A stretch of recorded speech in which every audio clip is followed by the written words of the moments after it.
This is Natterman's Week in Review. I'm Dan Natterman. It's the week of January 16th, 2026. All eyes this week were on Iran. Well, not all eyes. A lot of eyes were on TikTok watching dog videos, but that's every week. But a lot of eyes were on Iran, where protests continue. One of the reasons for the protests is economic insecurity, including inflation, which I get because I recently paid $6 for a coffee.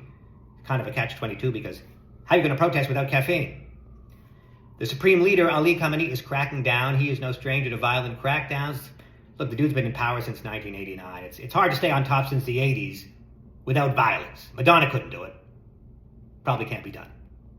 In other news, Donald Trump has threatened to slap tariffs on any country opposed to his acquisition of Greenland. He's even threatened possible military intervention to acquire Greenland. Though I don't think he means it. I think it's one of those things that Trump says and doesn't mean, kind of like till death do us part. And speaking of the First Lady, Greenland is also cold and forbidding.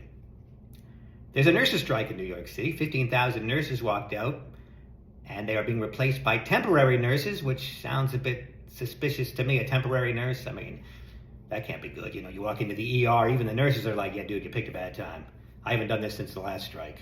Hopefully ChatGPT can show me how to insert this catheter. Saks Fifth Avenue, luxury retailer, has declared Chapter 11 bankruptcy. Why? Well, because people don't shop in stores anymore. They go online. Only reason to go to a store, I guess, is if they have a bathroom. And Saks Fifth Avenue did have a very nice bathroom, so after a visit to Chipotle Fifth Avenue, maybe you stop in the Saks Fifth Avenue, use their facilities.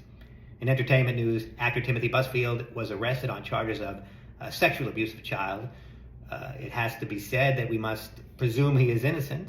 He has denied the charges. Now, that said, they always deny it. They never say, all right, you got me, but can you blame me? But yes, presumption of innocence is very important. Innocent until proven guilty, or at least found guilty by a group of randos in a jury box. That's been the Week in Review, and we'll see you next time.